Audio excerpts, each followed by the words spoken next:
Welcome to the Sleepy Stoic. If reflections like this help you slow down, think clearly, or simply rest your mind at the end of the day, consider subscribing to the channel and leaving a like on the video. It helps others find these quiet conversations as well.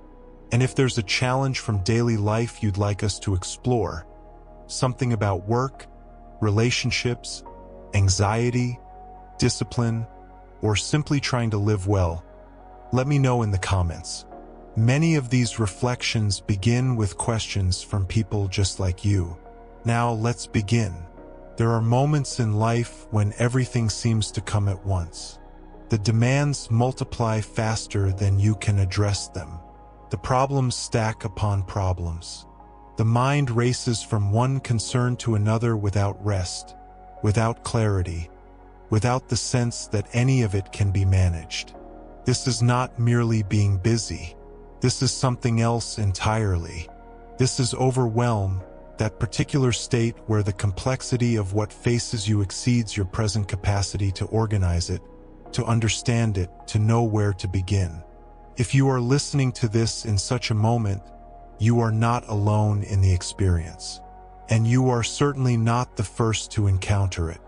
The ancient Stoics, those philosophers of Greece and Rome who sought to understand how to live well amid difficulty, knew this state intimately.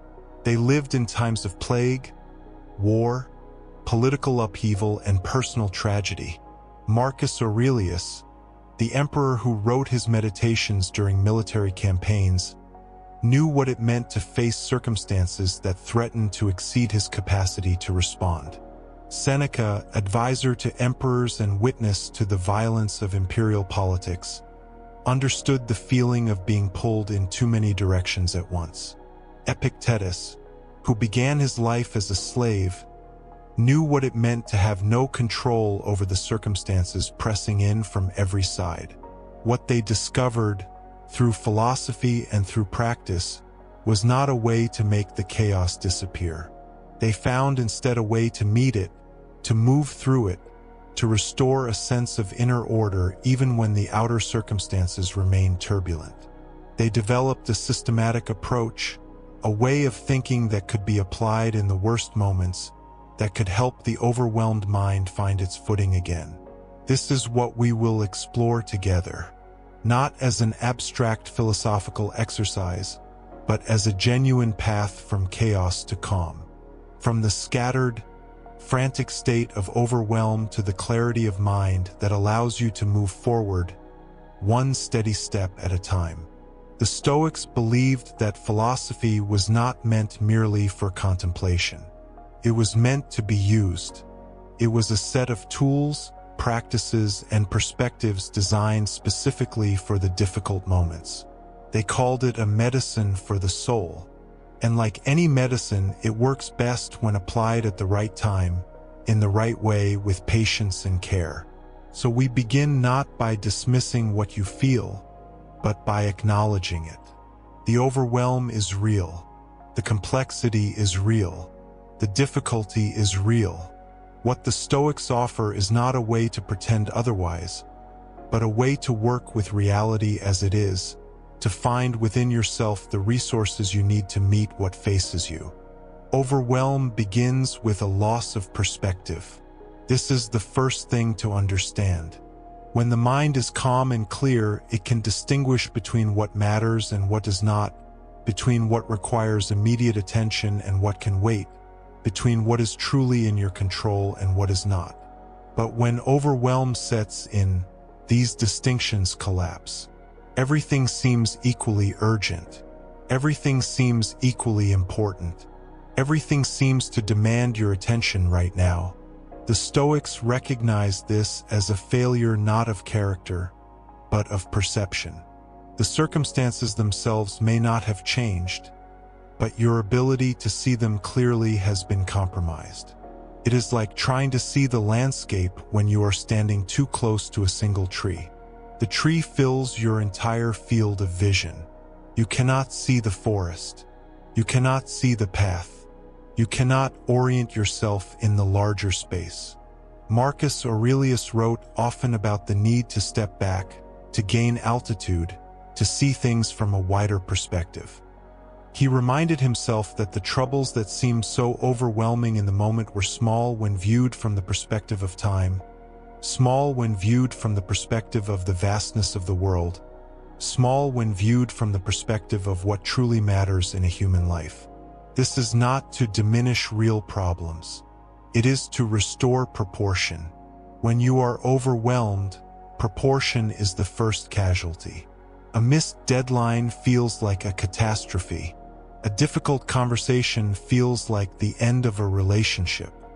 A setback feels like complete failure. The mind, under pressure, magnifies and distorts. It loses the ability to see things as they are.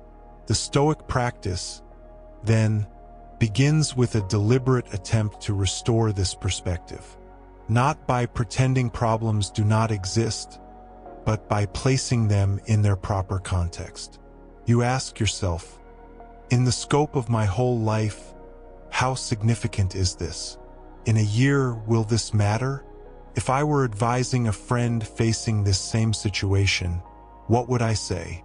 These questions are not meant to make you feel foolish for being concerned. They are meant to help you see more clearly. Seneca wrote that we suffer more in imagination than in reality. This is profoundly true in moments of overwhelm. The mind creates scenarios. It projects into the future all the ways things might go wrong. It rehearses conversations that have not happened. It anticipates failures that have not occurred. And in doing so, it multiplies the actual burden you face. You are carrying not only what is actually before you, but also all the imagined versions of it, all the possible futures, all the feared outcomes. The Stoic approach is to separate what is actual from what is imagined. To ask, what is actually happening right now? Not what might happen, not what you fear will happen, but what is actually here in this present moment requiring your response. This question alone can reduce the sense of overwhelm considerably. Because when you strip away the projections and fears, what remains is often far more manageable than it seemed. This does not mean ignoring the future or failing to plan. It means distinguishing between prudent preparation and anxious speculation. The former is useful. The latter multiplies suffering. When you are overwhelmed, the natural response is to try to address everything at once. The mind believes that if it can just think fast enough, move quickly enough, attend to all the demands simultaneously, it might catch up. This is understandable, but it is also the very thing that perpetuates the overwhelm. Because the human mind is not designed to focus on multiple complex things simultaneously. What feels like multitasking is actually rapid switching between tasks, and this switching itself consumes energy and diminishes the quality of attention you can bring to anything. The Stoics understood this limitation. They advocated for something quite different, focused attention on one thing at a time, not because they were unaware of the multiplicity of demands, but because they recognized that this was the only effective way to address them. Epictetus taught his students to attend fully to what was before them, and only to what was before them. He said that when you are eating, eat. When you are in conversation, be present to the conversation. When you are working on a task, give it your full attention. This seems almost too simple to be useful, but consider what happens when you try it. When you commit fully to one task, even for a short period, something shifts. The scattered energy begins to consolidate. The sense of being pulled in every direction lessens. You make actual progress, which itself reduces the overall burden. One thing completed is one thing no longer requiring your attention. The difficulty is making the choice of which one thing to focus on. When everything seems urgent, how do you decide? The Stoic answer involves the principle known as the dichotomy of control. This is perhaps the most fundamental of all Stoic teachings, and it becomes especially powerful in moments of overwhelm. The dichotomy of control distinguishes between what is up to you and what is not up to you. What is up to you, according to the Stoics, is your own thinking, your own judgments, your own intentions, and your own actions. What is not up to you is nearly everything else. Other people's opinions, external outcomes, what has already happened, what might happen in the future, the actions of others, the circumstances you find yourself in. This distinction might seem philosophical and abstract, but it has immediate practical application. When you are overwhelmed, much of what overwhelms you falls into the category of things not up to you. You are worrying about outcomes you cannot control. You are trying to manage other people's reactions. You are spinning out scenarios about the future. All of this creates suffering, but none of it is actually within your sphere of action. What is within your sphere is much simpler, much more contained. What you choose to do right now. This action, this response, this conversation, this task. When you narrow your attention to this, the overwhelm begins to ease. Not because the external circumstances have changed, but because you are no longer expending energy on what you cannot affect. Let us consider what this looks like in practice. Imagine you are facing a deadline at work, a conflict in a personal relationship, financial concerns, and some health issues all at the same time. Each of these is real. Each demands attention. The mind tries to hold all of them at once and finds itself paralyzed. Where do you even begin? The Stoic approach would be to write them down. Not to organize them by urgency or importance immediately, but simply to externalize them. To get them out of your mind and onto paper or screen where you can see them. This simple act creates a small but significant shift. The problems are no longer swirling inside you. They are outside you, observable, separate from you. Then you apply the dichotomy of control to each one. For the work deadline, what is up to you? The work itself. The time you dedicate to it today. Your focus while doing it. The decision to ask for help if needed. What is not up to you? Whether it will be received well. Whether it will lead to the outcome you hope for. What others will think of it. You cannot control these things, so you set them aside. Not because they do not matter, but because attending to them does not help you. For the relationship conflict, what is up to you? Your willingness to listen, your honesty when you speak, your intention to understand and be understood, your patience with the difficulty. What is not up to you? How the other person will respond, whether they will hear what you mean to convey, whether the conflict will be resolved quickly or at all. Again, you cannot control these things. You can only control what you bring to the conversation. For the financial concerns, what is up to you? Examining your actual situation clearly. Making a plan based on what is real rather than what you fear. Taking the next concrete step, whatever it is. Making a call, cutting an expense, seeking advice. What is not up to you? The economy, the job market, unexpected expenses that might arise, past decisions that have already been made. You acknowledge these realities, but you do not pour your energy into worrying about what you cannot change. For the health issues, what is up to you? Seeking appropriate care, following through on treatment, making choices that support your well-being within your current constraints. What is not up to you? The diagnosis itself, the timeline of recovery, the uncertainty about the future. These you acknowledge, and then you return your attention to what you can actually do. This process of distinguishing what is up to you from what is not does something important. It dramatically reduces the scope of what you need to attend to, and within that reduced scope, you can begin to see what the next single action is. Not the next 10 actions, not the complete solution to everything, just the next thing. Marcus Aurelius reminded himself repeatedly, "You have power over your mind, not outside events. Realize this and you will find strength." This realization is not about resignation or passivity. It is about directing your energy where it can actually accomplish something. It is about refusing to exhaust yourself trying to control what cannot be controlled. Once you have identified what is within your control, the next question is, what is the single most important thing I can do right now? Not eventually, not once everything else is handled, but now, in this present moment, with the energy and attention you actually have available. The Stoics were deeply practical people.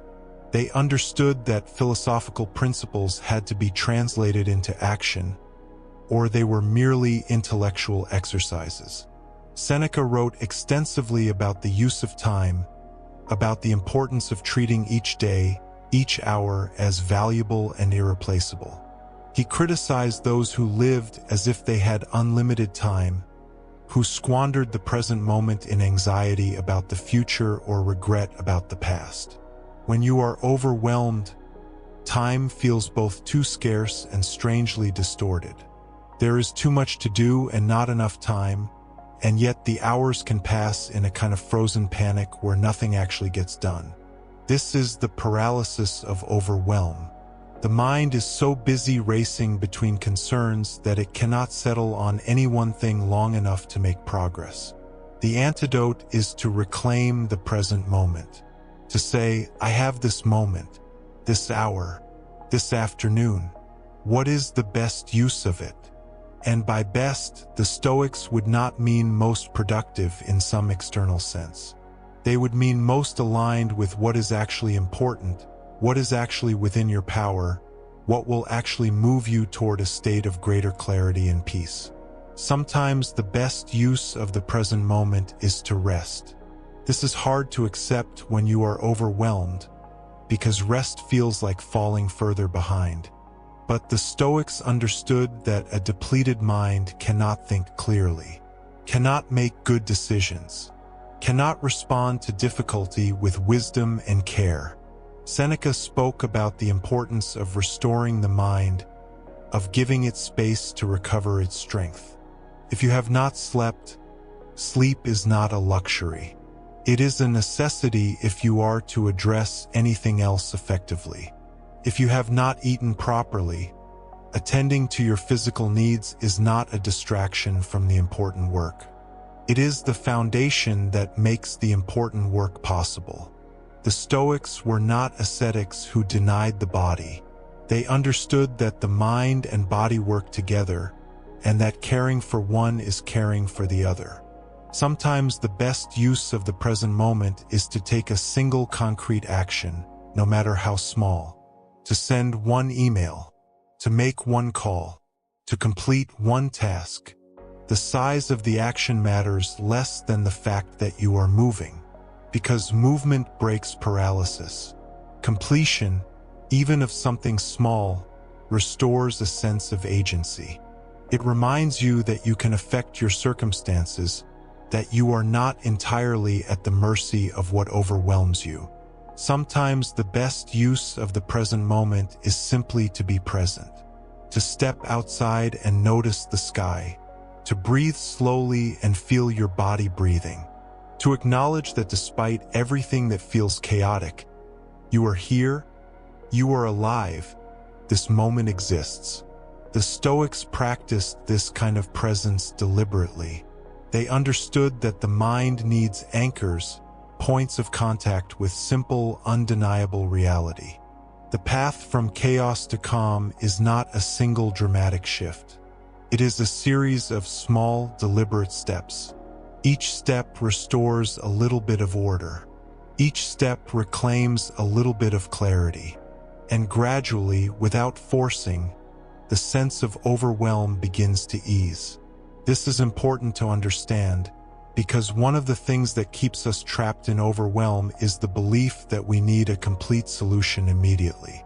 We think we need to fix everything at once, to return to perfect calm in one dramatic movement. But this is not how the mind works. This is not how recovery from overwhelm happens.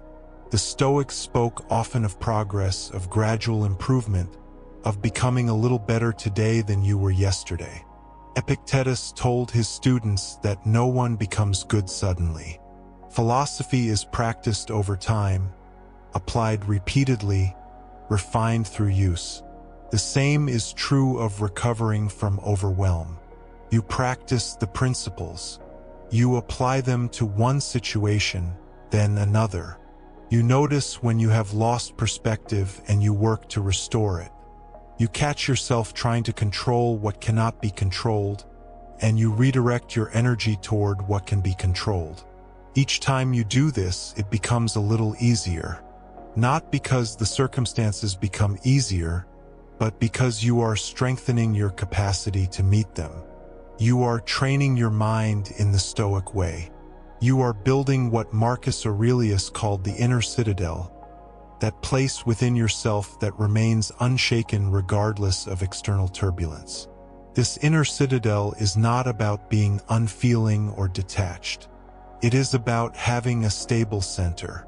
It is about knowing that no matter what happens outside you, you retain the ability to choose your response. You retain your capacity for reason, for virtue, for care. These cannot be taken from you unless you surrender them. When you are overwhelmed, it feels like you have lost this center. It feels like you are entirely at the mercy of circumstances. But the Stoics would say that this center has not been lost. It has only been obscured. It is still there, waiting to be rediscovered. And you rediscover it through practice, through the deliberate application of these principles, through the patient work of restoring perspective one thought at a time. We have begun this work. We have named what overwhelm is: a loss of perspective, a collapse of the ability to distinguish between what matters and what does not, between what is in your control and what is not. We have considered the Stoic response: to step back and restore perspective, to separate what is up to you from what is not, to focus on one thing at a time, to take the next single action rather than trying to solve everything at once. These are not merely abstract ideas. They are practices. They are things you can do right now regardless of how overwhelmed you feel. And in doing them, you begin the movement from chaos toward calm. Not by making the chaos disappear, but by finding your own stability within it. In what follows, we will deepen these ideas.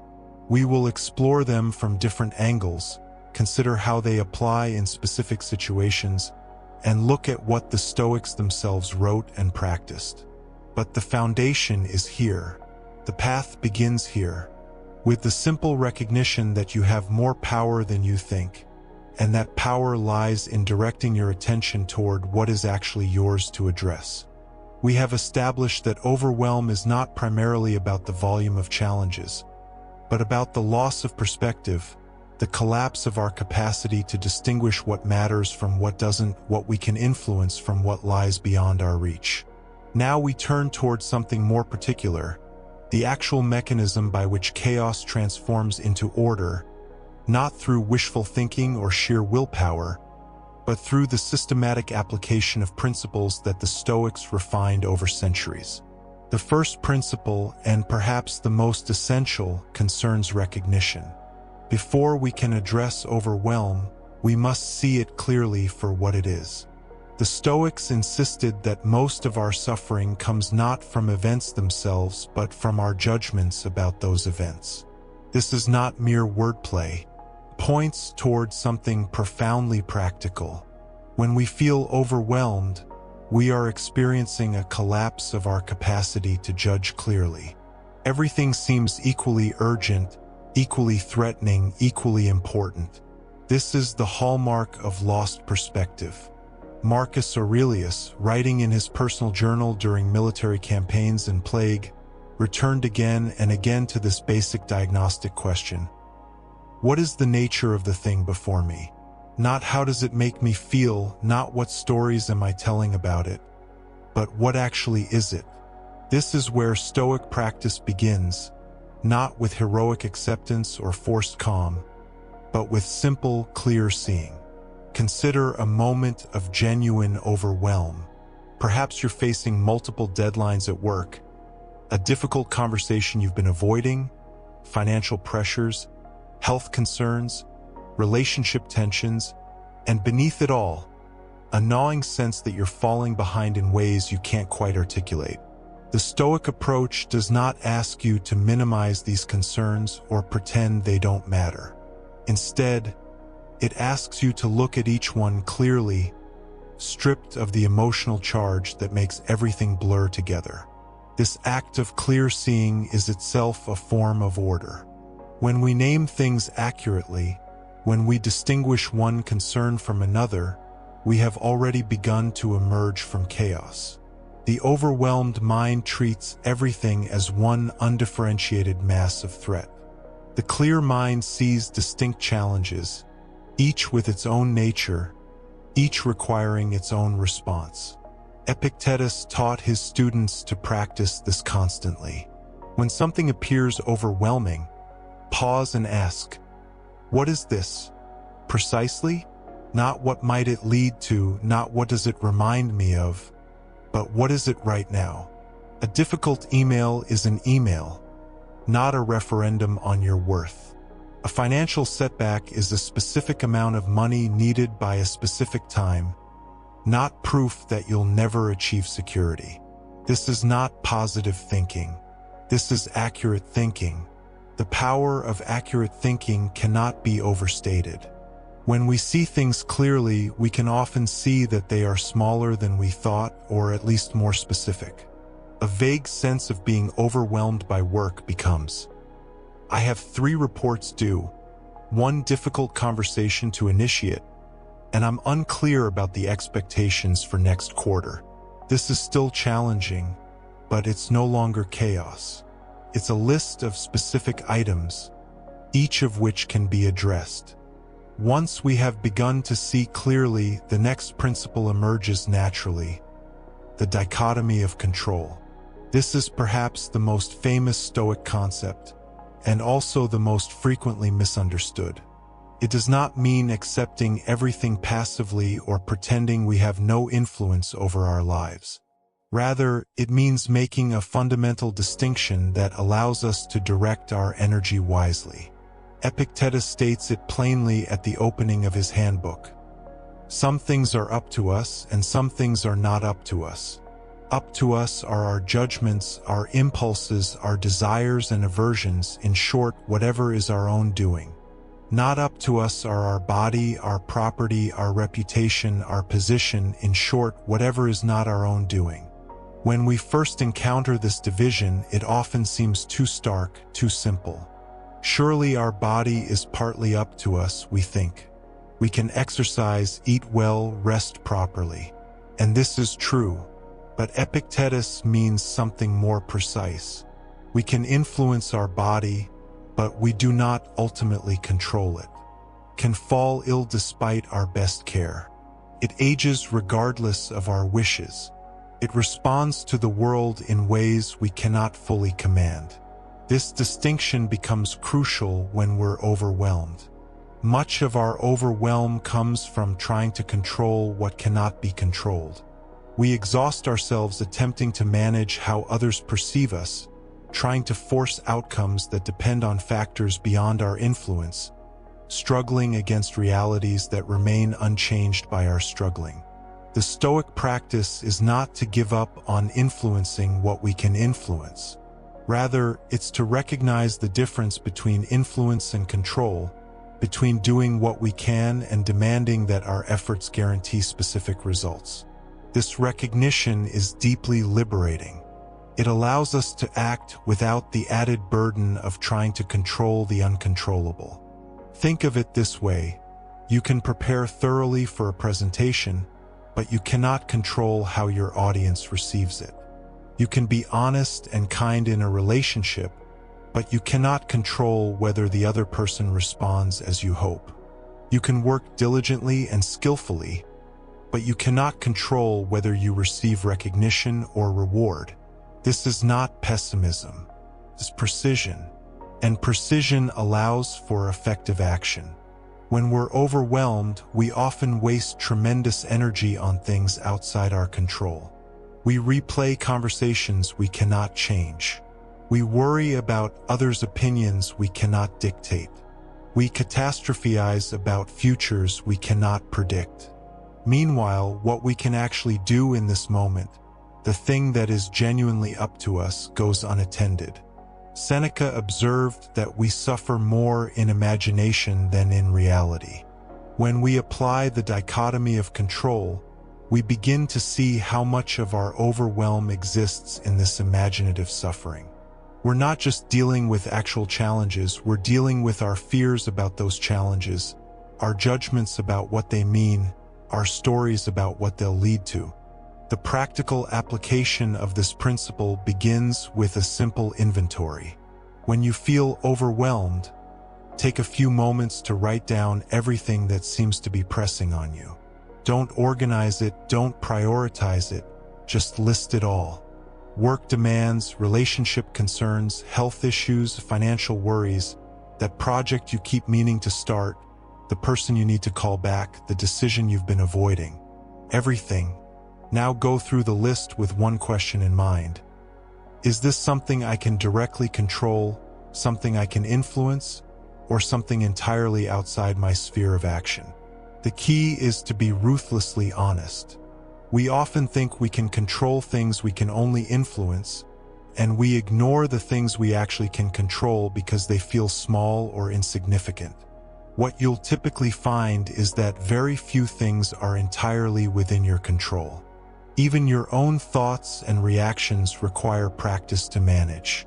But you can influence many things through your choices and actions. And some things, more than you might expect, are entirely outside your sphere of influence. Other people's feelings, past events, future outcomes that depend on factors you cannot access, these are not yours to control. This sorting process is not meant to discourage you. It's meant to show you where your power actually lies. Because here's what the Stoics understood. We are most effective when we focus our energy where we can actually make a difference. Trying to control the uncontrollable doesn't just waste energy, it actively undermines our effectiveness in areas where we could make progress. Marcus Aurelius, facing the chaos of governing an empire in decline, constantly reminded himself to focus on what was in his power. He could not control whether his generals would be loyal, whether plague would ravage his cities, whether neighboring peoples would attack. But he could control how he responded to these challenges. He could make the decisions before him with wisdom and care. He could treat others with justice, even when they did not reciprocate. He could maintain his own character regardless of external circumstances. This is not resignation. It's the opposite. It's a precise allocation of energy toward what can actually be affected. And it begins with that moment of sorting, of looking at all that overwhelms you and asking honestly, what here is actually mine to work with? Often, you'll discover that the things truly within your control are immediate and small. You can choose what you work on for the next hour. You can decide whether to respond to that email now or later. You can control whether you pause to eat lunch or skip it in favor of more work. These seem minor, but they are yours completely. And it's through these small, controlled actions that we begin to create order from chaos. Let us go deeper into this question of action, because this is where many people struggle. Even when we understand the dichotomy of control intellectually, even when we can sort our concerns into categories, we still face the practical problem of what to do when everything feels urgent and important. The Stoics addressed this through another principle, one that might seem almost too simple: one thing at a time. Seneca writes about this with particular clarity. He observes that we often exhaust ourselves not through doing too much, but through trying to do everything simultaneously. Our mind scatters across multiple concerns, never fully settling on any one thing, and therefore never actually completing anything. We move from task to task, problem to problem, worry to worry, and at the end of the day we feel we've been frantically busy yet accomplished little of substance. This scattered attention is both a symptom and a cause of overwhelm. We scatter because we're overwhelmed, and we become more overwhelmed because we scatter. Breaking this cycle requires a deliberate return to singularity, to choosing one thing and staying with it until it reaches some natural completion or transition point. The Stoic approach to this is not about time management techniques or productivity systems. It's about something more fundamental, the capacity to be fully present with what is before you right now. This is a form of attention that our age finds increasingly difficult. We are conditioned to monitor multiple streams of information, to respond to notifications, to keep part of our awareness always open to what might come next. But the Stoics understood that real work, deep work, effective work, requires unified attention. When Epictetus taught, he taught. When Marcus Aurelius governed, he governed. When Seneca wrote, he wrote. They did not do these things while simultaneously attending to everything else. They brought their full presence to the task at hand. This might sound obvious, but watch what happens in your own mind when you sit down to work on something challenging.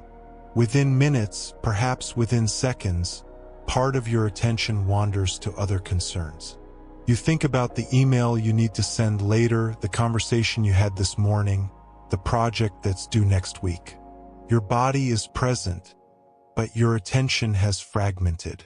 The practice, then, is simple to state, though not always easy to maintain. Choose one thing, the most appropriate thing for this moment, and give it your complete attention until you reach a natural stopping point. Not until it's finished necessarily, because some tasks are too large to finish in one sitting, but until you reach a point where you've made genuine progress and can pause with integrity. How do you choose that one thing when many things compete for attention? The Stoics would have you consider several factors. First, what is actually most urgent, not in the sense of what feels most pressing emotionally, but what genuinely requires immediate attention.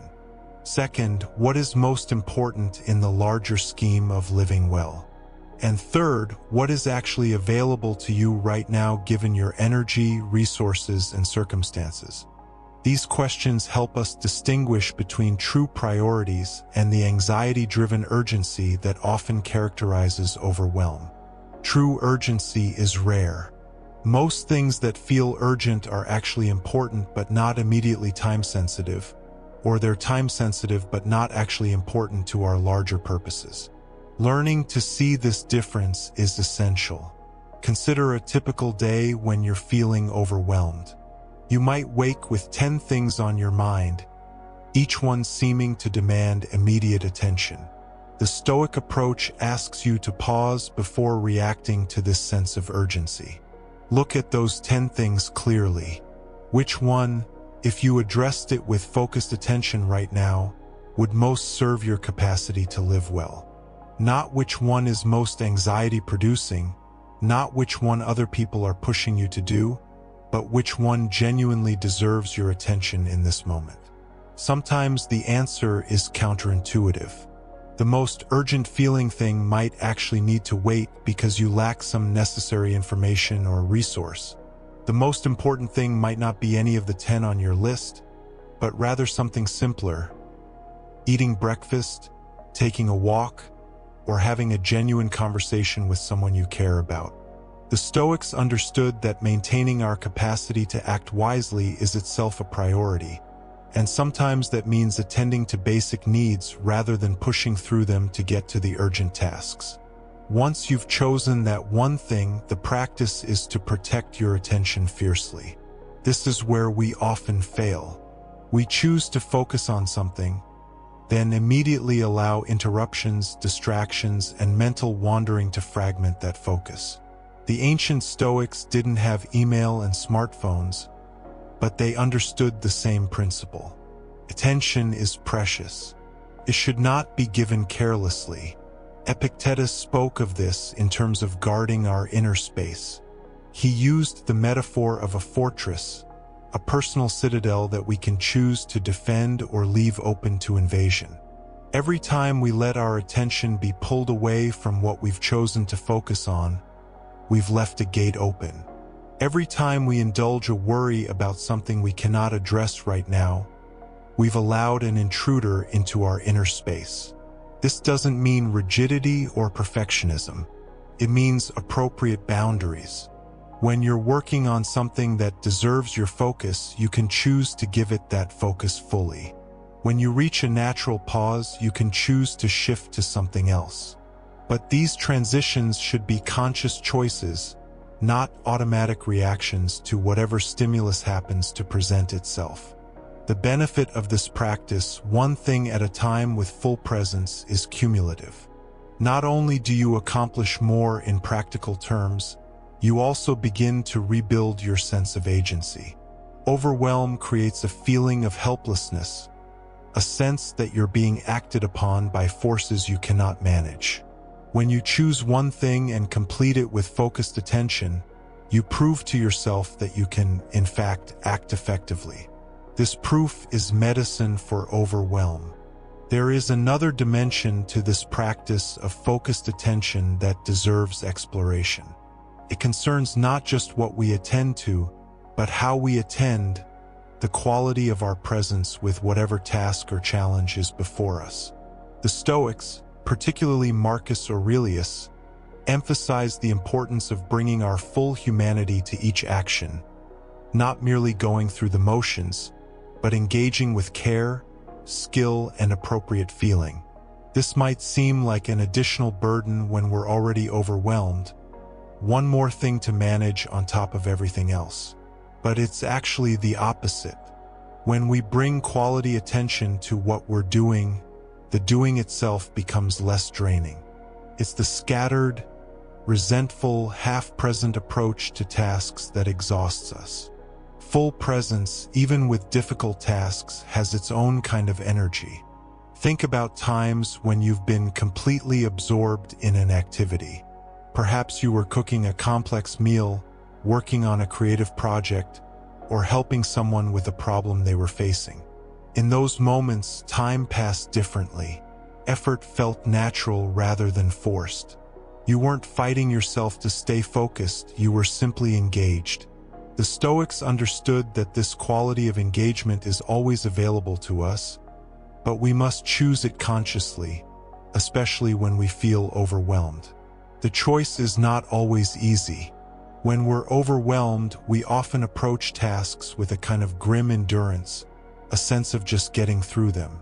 We do what we must, but minimally, resentfully, always aware of all the other things we should also be doing. This divided state is exhausting precisely because we're fighting ourselves constantly, trying to be here while thinking we should be there. The Stoic alternative is to make a clean choice. This is what I'm doing now, and I'm going to do it as well as I can, with as much care and attention as it deserves. Not perfectly, not while pretending nothing else exists, but fully. When you're washing dishes, wash dishes. When you're listening to a colleague, actually listen. When you're working on a report, bring your full analytical capacity to bear. Marcus Aurelius puts it beautifully.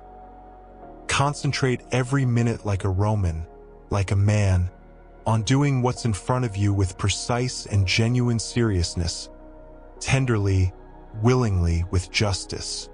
Every minute, not just the important minutes, not just when you feel inspired, but each one.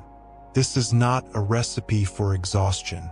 It's a recipe for integration, for becoming whole in your actions rather than fragmented across multiple concerns. The tenderness he mentions is particularly important. We often think of focus as a kind of gritting of teeth, a forceful narrowing of attention. But that kind of forced focus creates tension and cannot be sustained. The focus the Stoics recommend includes care, even gentleness. You bring yourself fully to what you're doing, but not harshly, not in a way that increases your inner conflict. This quality of attention has another benefit that addresses overwhelm directly. When we bring full presence to our actions, we often discover that things take less time than we imagined. The task we've been dreading, the conversation we've been avoiding, the problem we've been mentally circling for days, when we finally give it our complete attention, we find it's more manageable than it seemed while it lurked in the background of our mind. This is because worry expands tasks. When we're partially avoiding something while also partially thinking about it, it grows in our imagination. We add layers of difficulty that may not be there. We catastrophize about how it will go.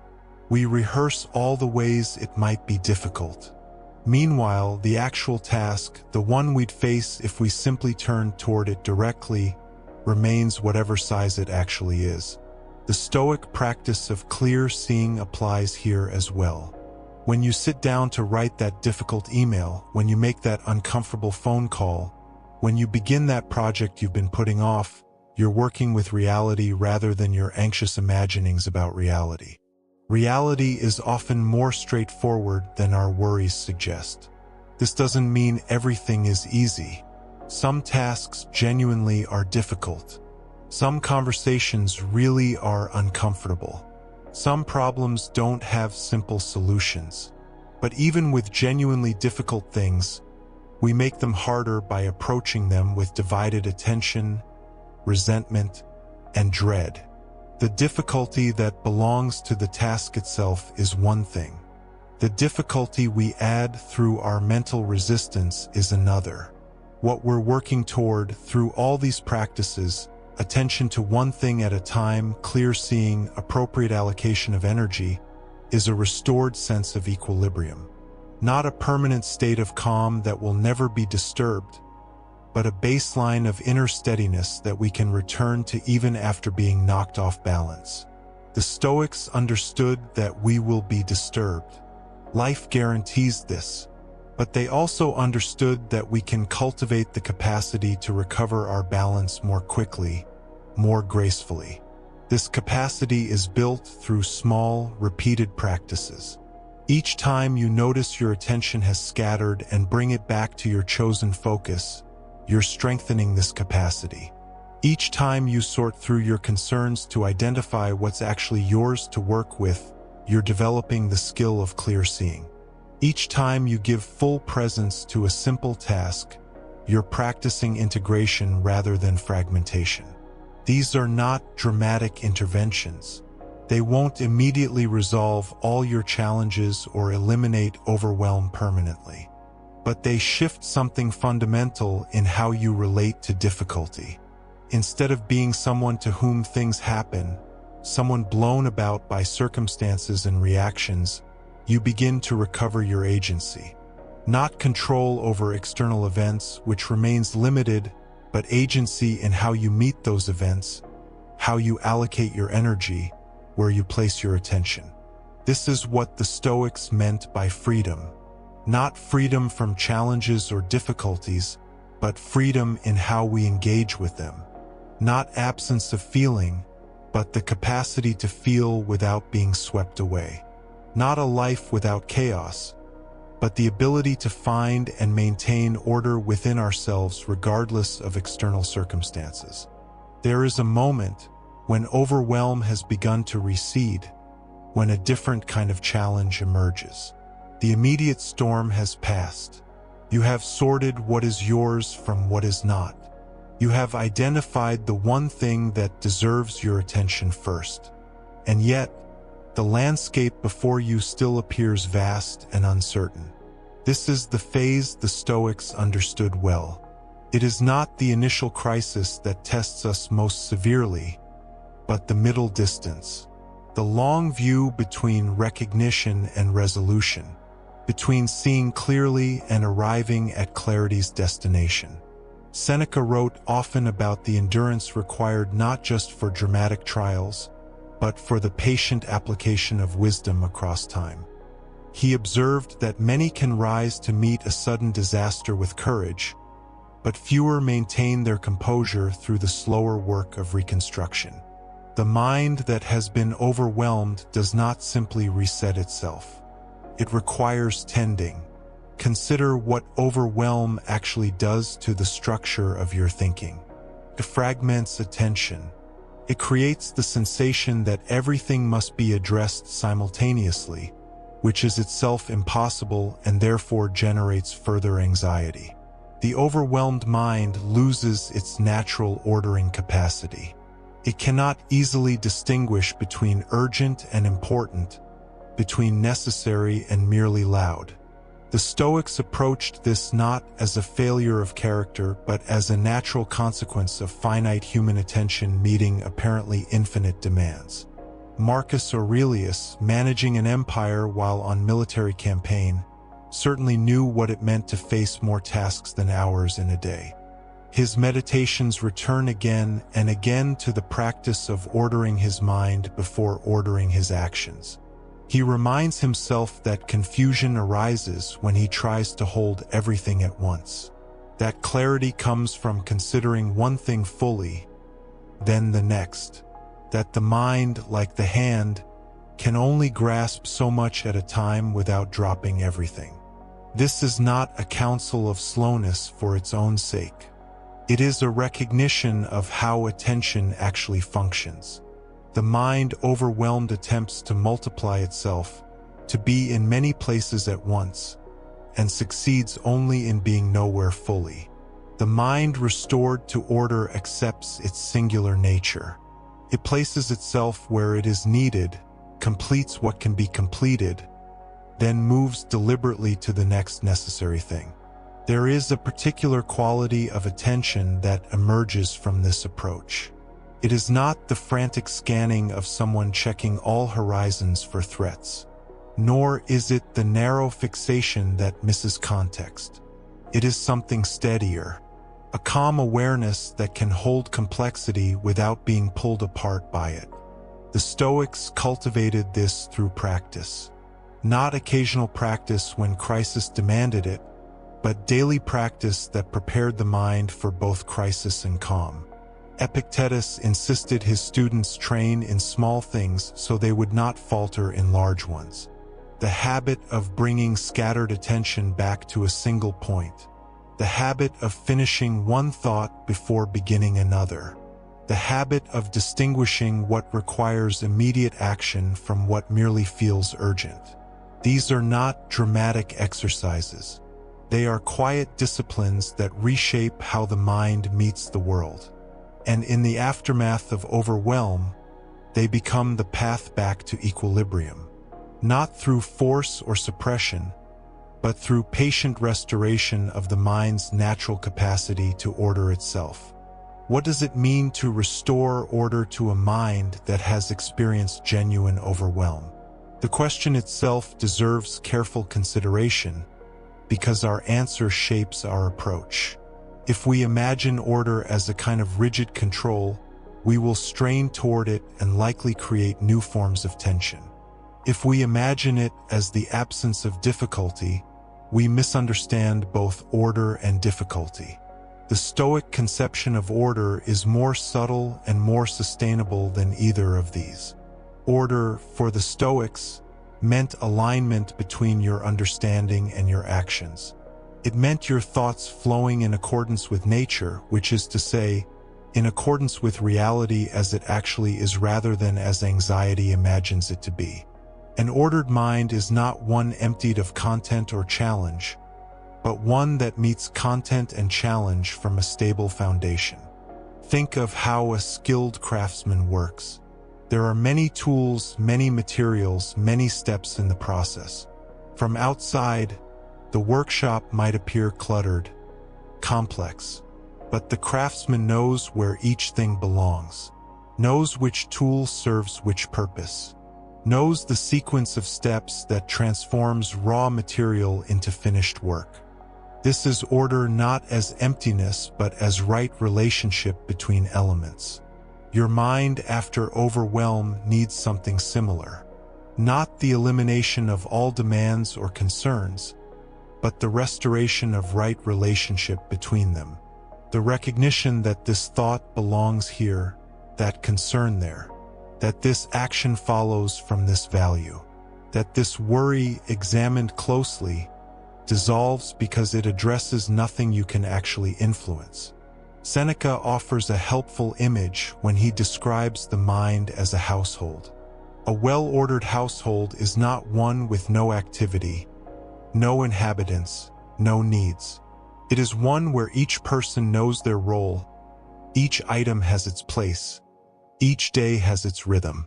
The master of such a household is not frantically directing every moment, but has established patterns that allow things to function smoothly.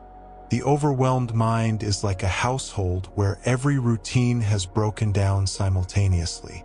No one knows what to do first. Every small task feels equally urgent.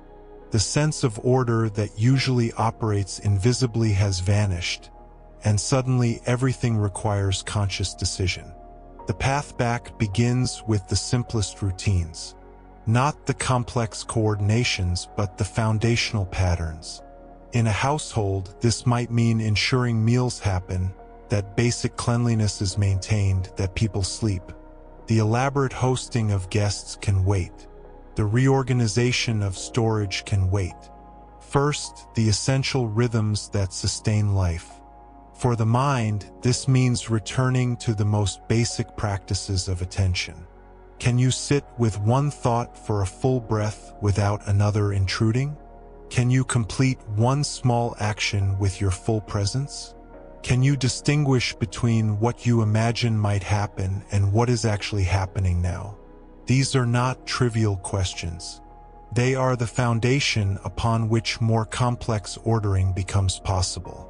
Marcus Aurelius, surrounded by the chaos of military command and political intrigue, would remind himself of basics. He would return to first principles.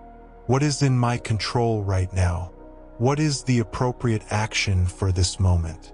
What does virtue require of me here? This practice of returning to basics is not regression. It is wisdom. It recognizes that lasting order is built from the ground up, not imposed from the top down. You cannot organize complex thoughts if your attention itself is scattered.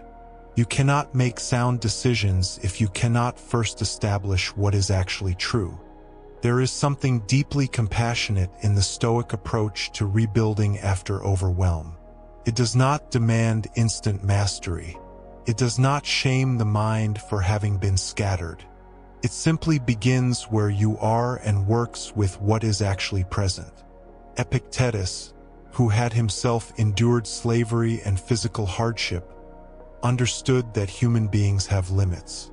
He taught that wisdom includes recognizing these limits honestly rather than pretending they do not exist. Your capacity for attention is real but finite. Your energy is genuine but not unlimited.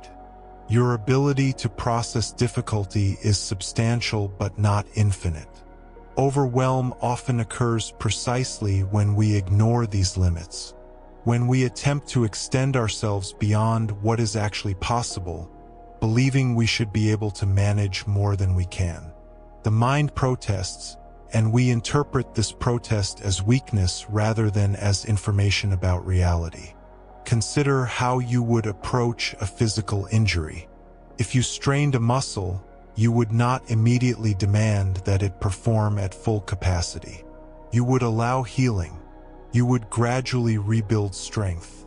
You would respect the body's need for time and appropriate challenge. Too little use and the muscle atrophies.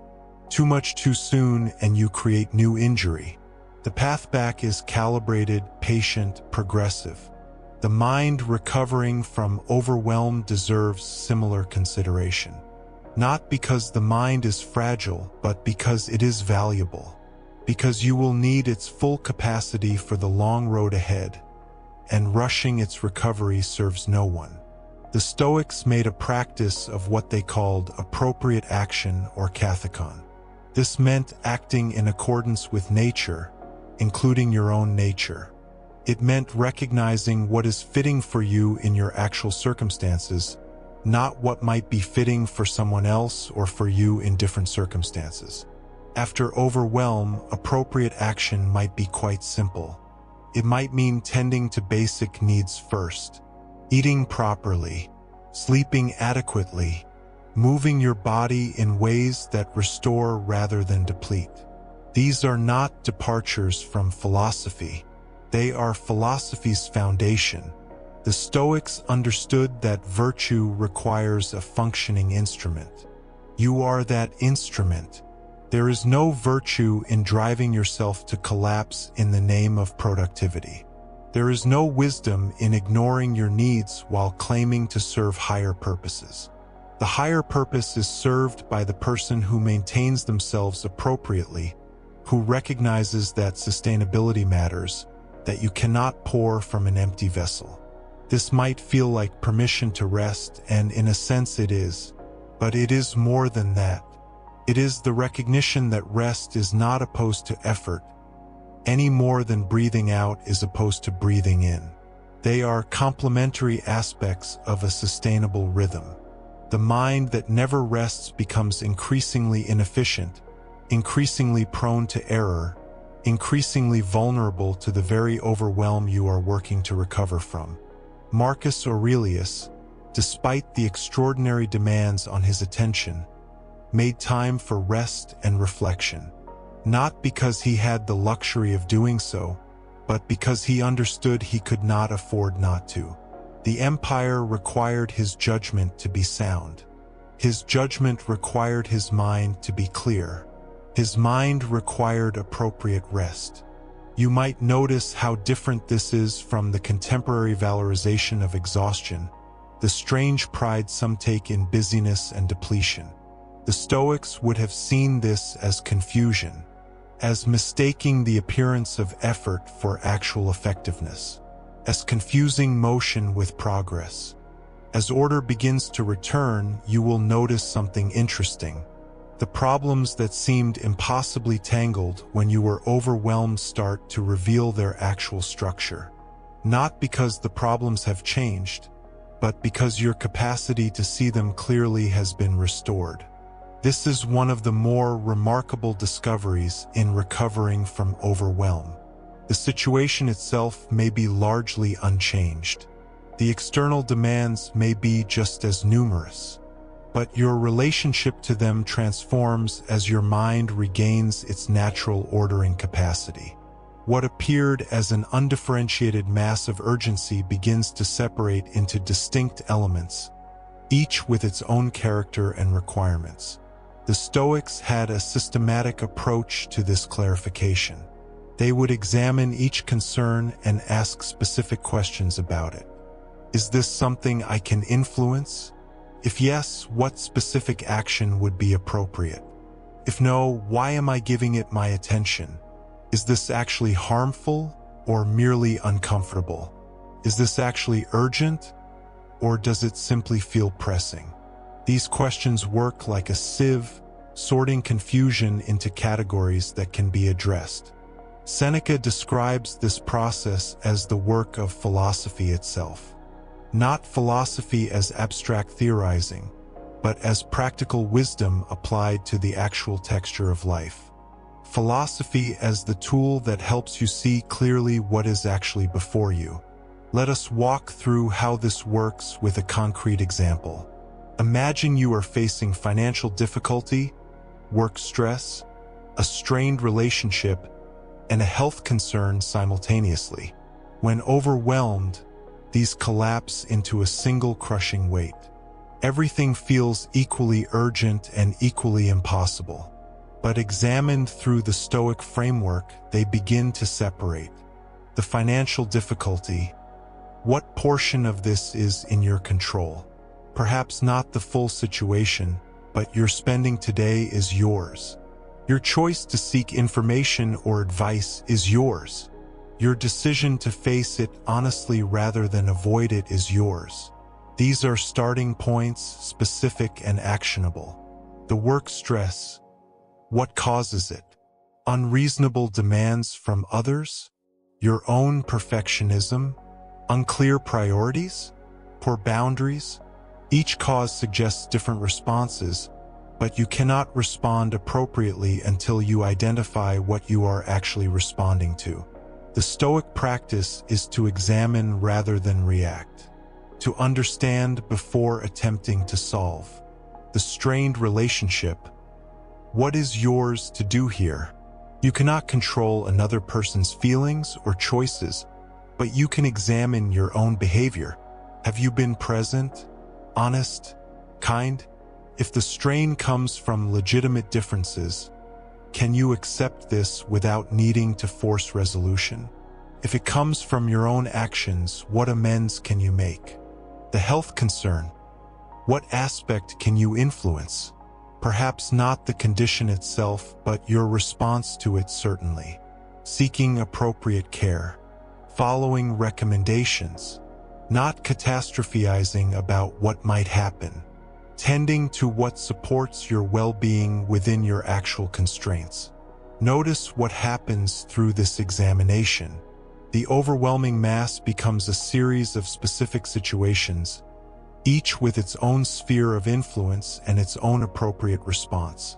This is not positive thinking or minimization. It is simply accurate seeing. And accurate seeing is the foundation of effective action. The overwhelmed mind tries to solve everything at once and therefore solves nothing.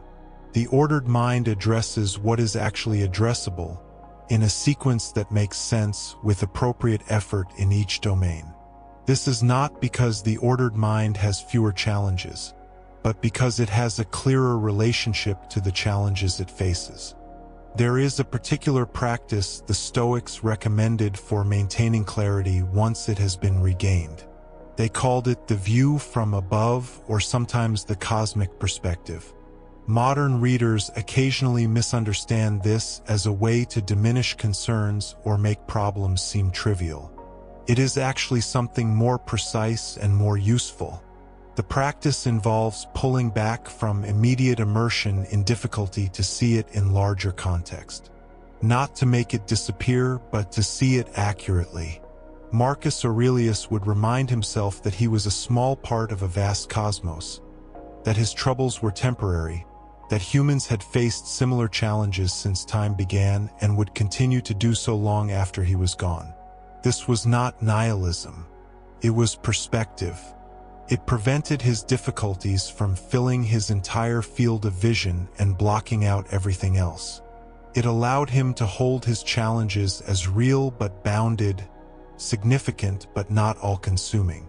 When you are overwhelmed, your problems occupy the entire horizon. They are all you can see. The view from above does not erase them, but it restores proportion. It reminds you that you have faced difficulty before and emerged, that others face similar challenges and find ways through, that this moment, however hard, is still just a moment within a larger life. There is something stabilizing in this recognition, not because it makes the difficulty less real, but because it makes your capacity to meet it more visible. When problems occupy your entire field of vision, you cannot see your own resources.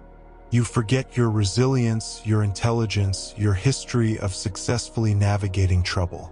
The view from above restores access to these resources. It also reveals options you could not see from within the overwhelm. When you are lost in a forest, every direction looks the same.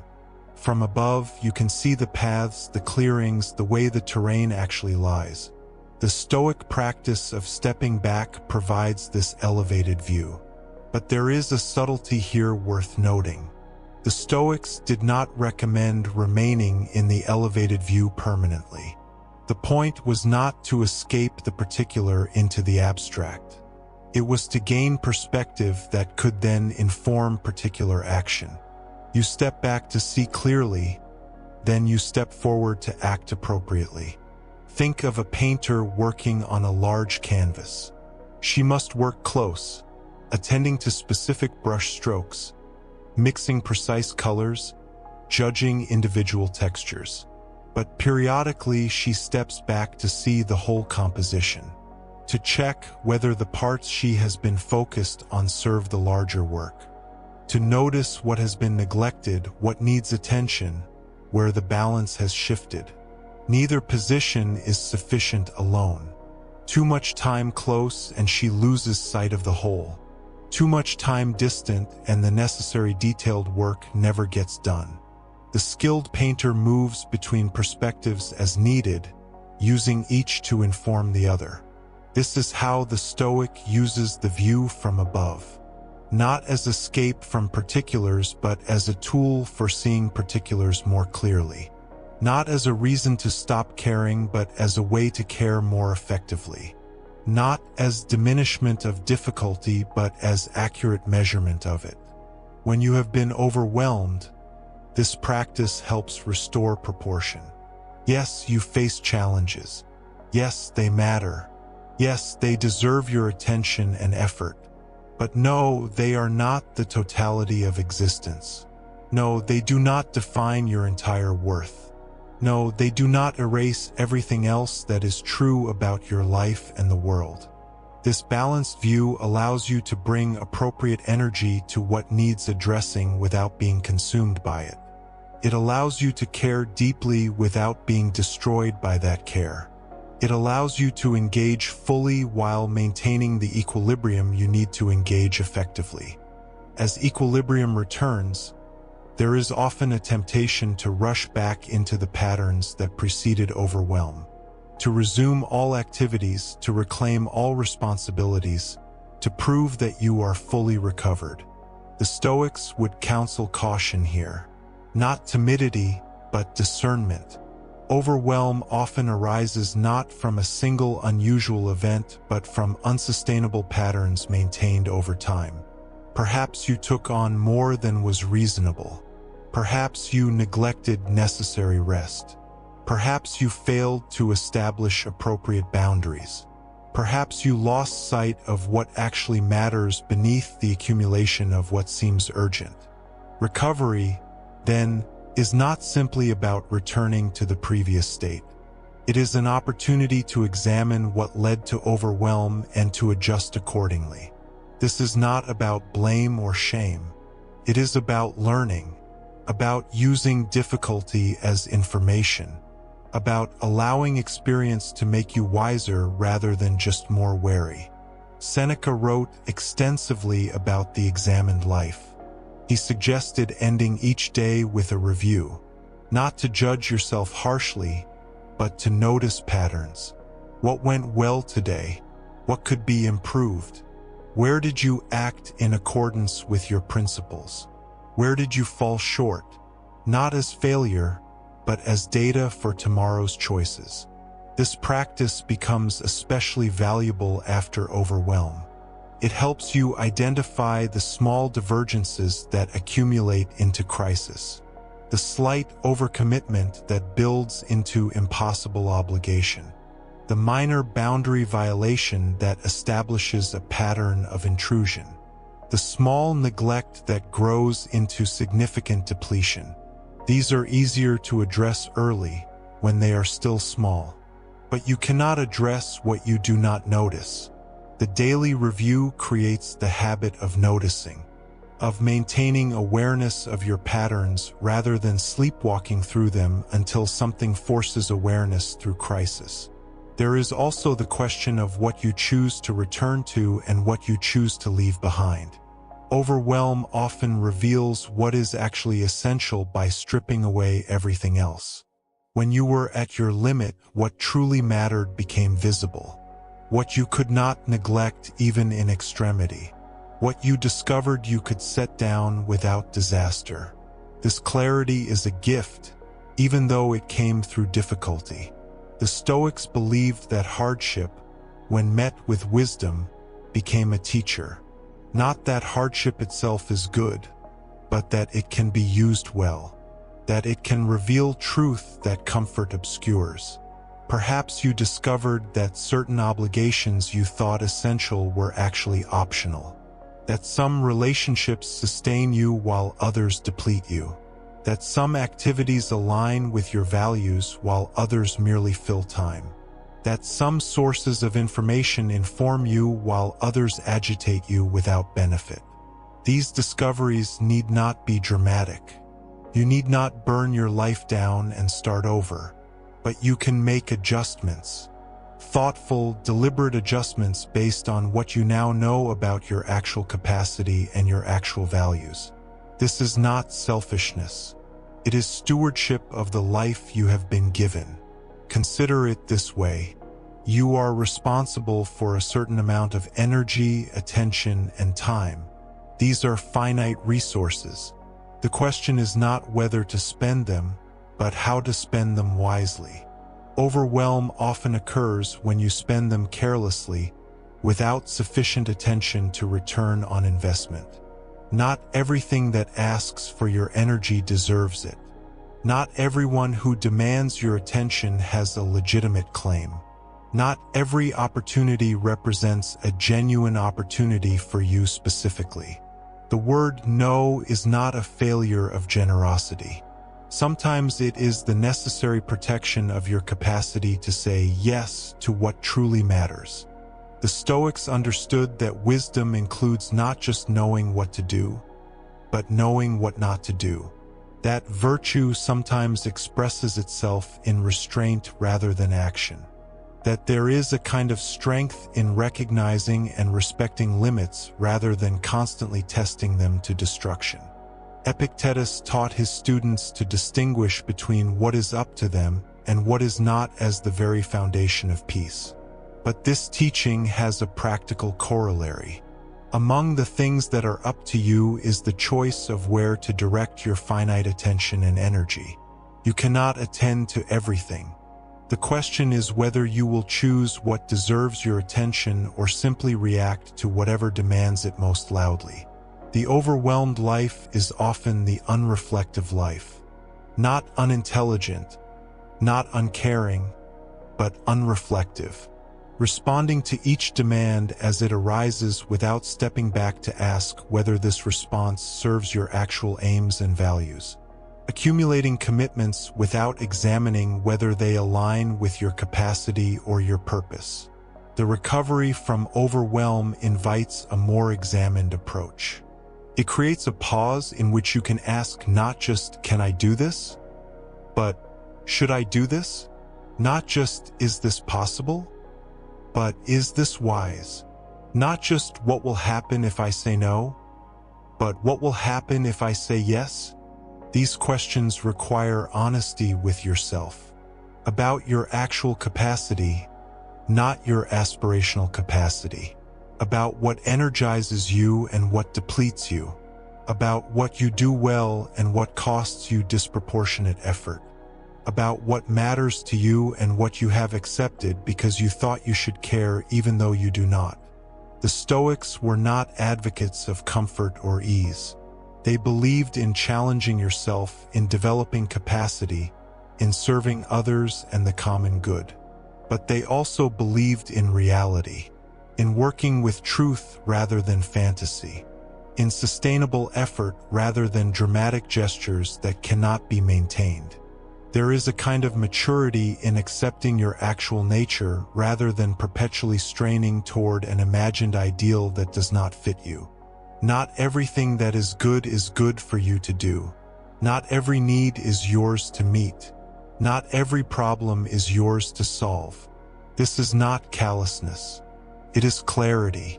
As order returns to your mind, you have the opportunity to establish it more deeply this time, to build in the practices and boundaries that sustain it, to notice the early signs of overwhelm and address them before they cascade, to live more deliberately, with greater awareness of what you are choosing and why.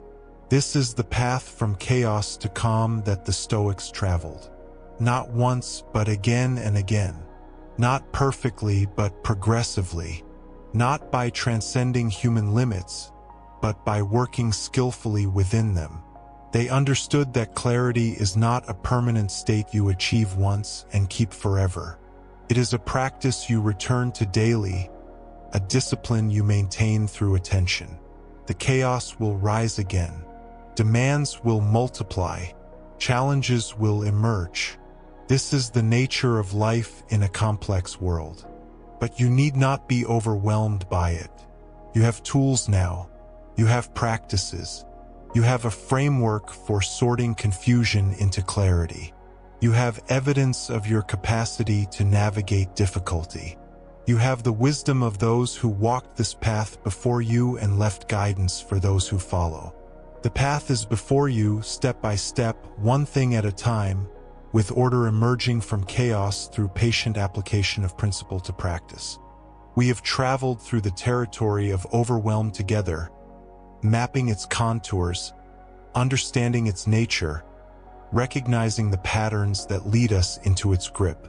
We have examined the Stoic principles that address chaos not as something to be eliminated through force, but transformed through understanding. Now we turn to the question that follows naturally from all this reflection. How exactly do we apply these insights when we find ourselves in the thick of it, when the chaos is not theoretical but immediate, when our minds race and our hands tremble and everything feels like too much? The Stoics were intensely practical philosophers. They did not develop their ideas in isolation from life's demands, but rather in the midst of them. Marcus Aurelius wrote his meditations while managing an empire and leading military campaigns. Seneca crafted his essays while navigating the treacherous politics of Nero's court. Epictetus taught his students how to live while remembering his own years in slavery. Their wisdom emerged from necessity, from the actual experience of overwhelm, confusion, and difficulty. This practicality matters because it means their methods were tested not in ideal conditions, but in the mess of real existence. What they offer us is not a theory of how we might respond to overwhelm if everything were perfect, but a set of practices that work precisely because they account for our limitations, our emotions, our very human tendency to lose our way. Let us begin with the moment of recognition, that instant when you first notice that you are overwhelmed. This moment is more important than it might initially appear. Many people move through overwhelm without ever clearly recognizing it for what it is. They simply feel terrible, scattered, anxious, without pausing to name the experience. The first practical application of Stoic wisdom to overwhelm is simply this: notice and name it. You might be sitting at your desk, looking at a list of tasks that seems impossible. You might be lying awake at night, thoughts spinning through worry after worry. You might be in conversation, nodding along while internally feeling completely lost. The circumstances vary, but the experience has common features. Your attention fragments. Your breathing becomes shallow. Your muscles tense. Your thoughts race or freeze or both somehow simultaneously. In that moment, before you try to fix anything, simply notice. Say to yourself, silently or aloud, something like, "I am feeling overwhelmed right now." This is not dramatic. It is not dwelling on the negative. It is the first act of regaining perspective, the initial step in moving from unconscious reaction to conscious response. Epictetus emphasized that we cannot begin to address anything properly until we see it clearly. When we are lost in overwhelm, we are seeing through distortion, through the fog of emotional reaction and cognitive overload. The simple act of naming our state begins to create a small space between ourselves and the experience. We are no longer completely identified with the chaos. We are someone who is experiencing overwhelm, which is different from being the overwhelm itself. This distinction might seem subtle, but it has profound implications. When you are the overwhelm, there is no way out. When you are someone experiencing overwhelm, there is immediately the possibility of change, of response, of working with the situation rather than being completely consumed by it. After naming the experience, the second practical step is to pause whatever you are doing if at all possible. This goes against every instinct when we are overwhelmed. The feeling of overwhelm often comes with a sense of urgency, a belief that we must do everything right now, that stopping even for a moment will make everything worse. But this urgency is usually part of the problem rather than part of the solution.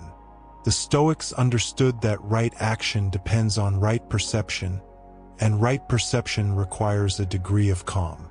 Not perfect serenity, not complete peace, but enough calm to see clearly. You create this calm not by solving all your problems at once, but by refusing to act from a state of complete disorder. The pause might be 30 seconds. It might be 5 minutes. It might be as simple as walking away from your desk to get a glass of water, or as deliberate as sitting down and taking 10 conscious breaths. The length matters less than the intention. You are not pausing to avoid your responsibilities. You are pausing because you recognize that you cannot address them effectively from your current state.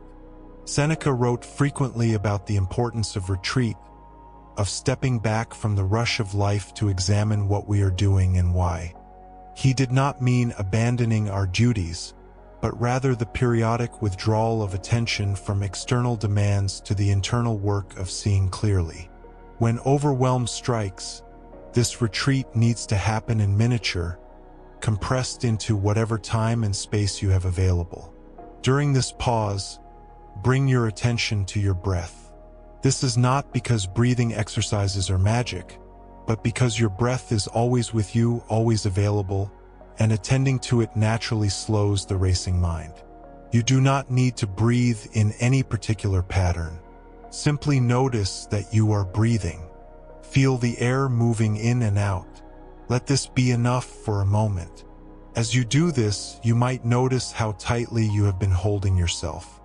Your shoulders up near your ears, your jaw clenched, your stomach tight. You do not need to force relaxation. Simply notice the tension. Often, the act of noticing allows the body to release what it does not need to hold. If it does not, that is fine too.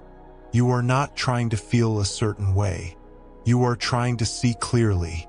With a bit more calm established, even if it is imperfect and fragile, you can begin to apply the dichotomy of control.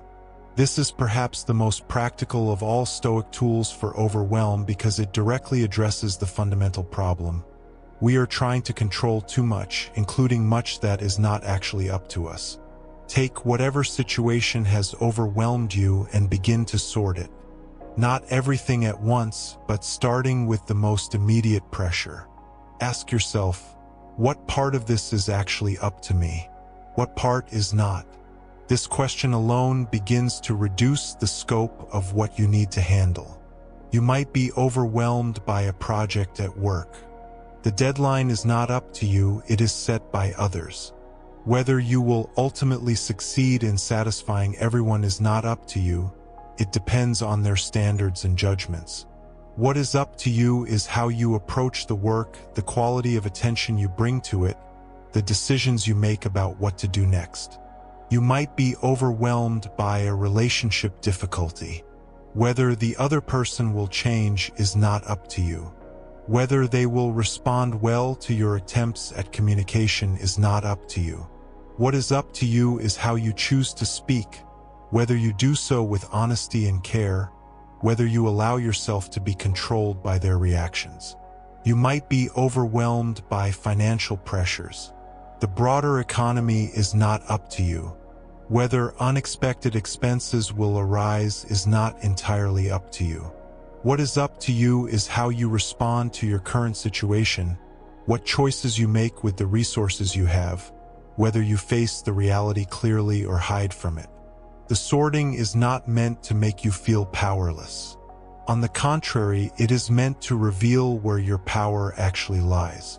When you stop exhausting yourself trying to control what is not yours to control, you free up tremendous energy for what actually is your domain. The overwhelm shrinks because you are no longer carrying the weight of the whole world, only the weight of your own choices and efforts. After sorting what is and is not up to you, the next practical step is to identify the smallest meaningful action you can take. Not the biggest, not the most impressive, not the thing that will solve everything.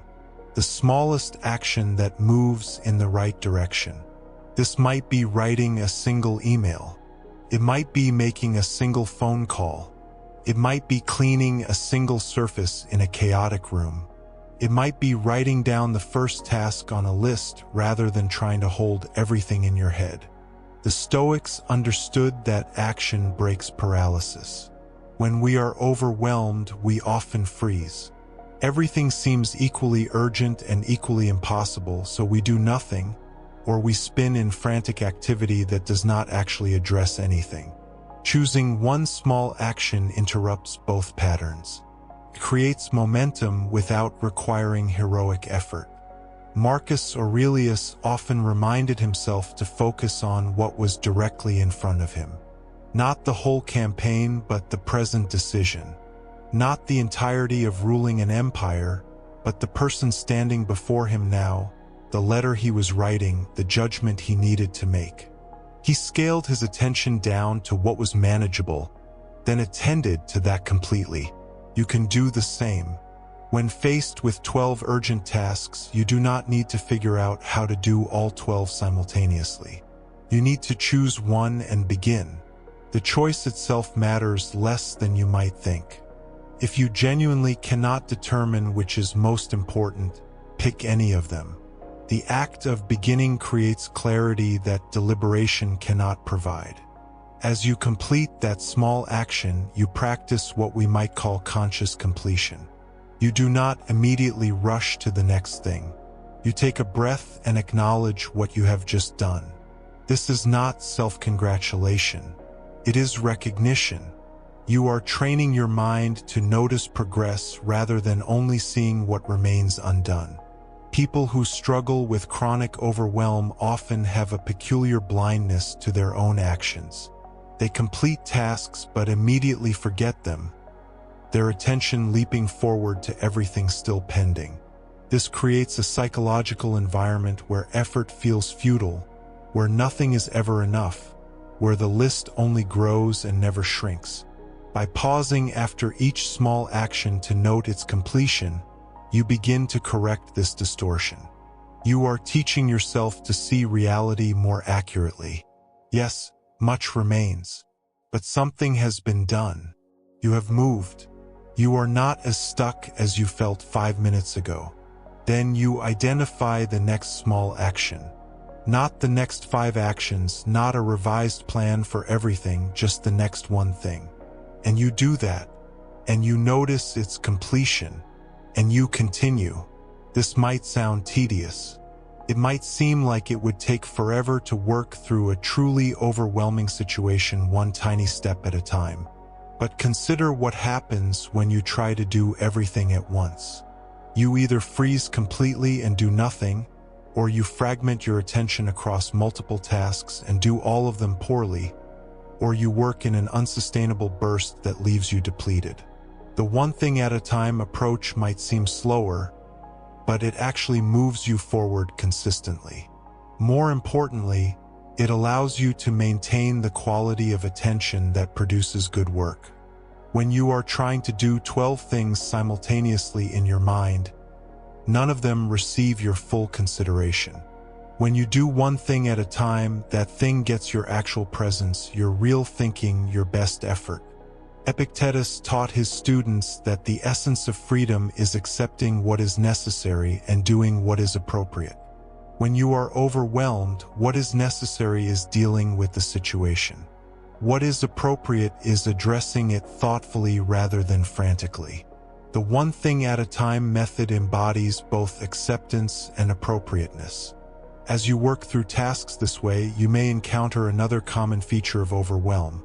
The feeling that you should not need to take things so slowly, that you should be able to handle more, that others would not struggle as you are struggling.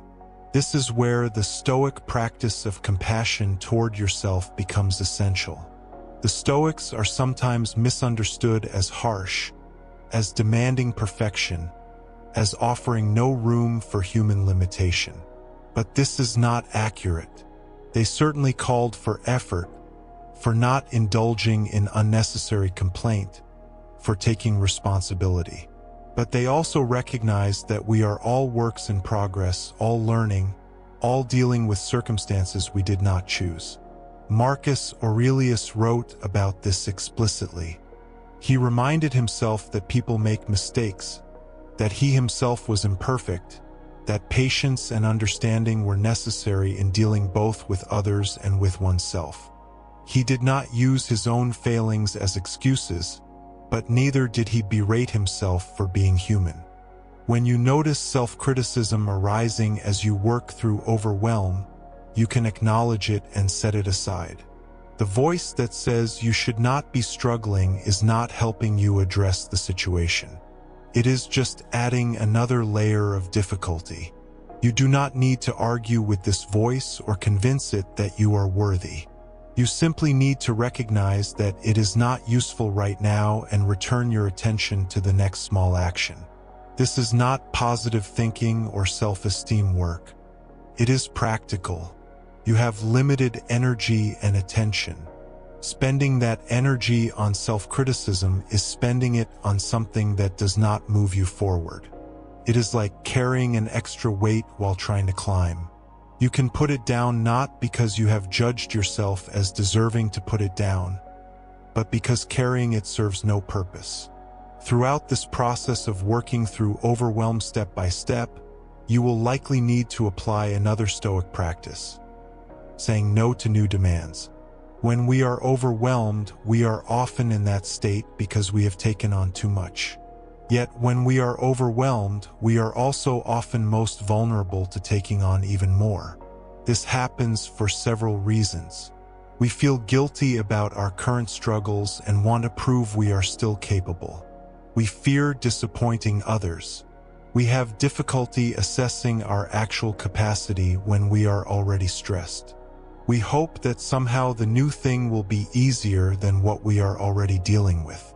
The Stoic response is to recognize that your first duty is to handle what you have already committed to with integrity. Taking on new commitments that you cannot fulfill well serves no one. It does not help the person making the request because they will receive poor work from an exhausted person. It does not help you because you will be even more overwhelmed. It does not honor your existing commitments because your attention will be further divided. Seneca was remarkably clear about this. He wrote about the waste of life that comes from being always available to every demand, from never protecting your time and attention, from saying yes when no would be more honest and more appropriate. He was not advocating selfishness, but rather the recognition that you cannot give from an empty vessel.